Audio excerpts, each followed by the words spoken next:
यात्रा जगत संघर्ष एवं समाधान नुआ आरंभर संभावना यात्रा प्रासंगिक अंजलि नवा यात्रा पार्टी प्रमोदिनी शुभारंभ करी सौम्य रंजन पटनायक कहिले समस्ते भाविबा दरकार यात्रा पार्टी पाई दर्शक ही बड़ो किए बड़ो कि किए सान नुहंती जरानुद विषयलु है जीते और आप मनिए आजिकाली यात्रा कलाकार मालिक ओ मैनेजर माध्यरे समन्वयर अभाव देखा जाउछि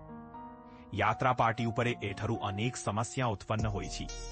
सौम्य रंजन एही विवादकू दुष्टपण भाविबा उचित नुहे यात्रा पाई समस्ते मिशी काम करिबा आवश्यक बोली प्रस्ताव दिले प्रमोदिनी यात्रा पार्टीर आरंभरे अभिनेत्री मामुनी उपस्थान थिले तांकू प्रमोदिनी रे काम करुछंती कि नाही से कथा स्पष्ट करी नथिले ताहा छड्या जानी थिले नांडू बाबू मामुनींक जीवन रे खाती सही छंती एवं से खाती भरपूरा कराइबाकू प्रयास करी पारिबे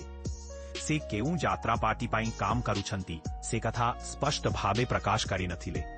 अभिनेता विश्वभूषण पंडा प्रमोदिनी रे नायक भूमिका पाई निर्वाचित होइछंती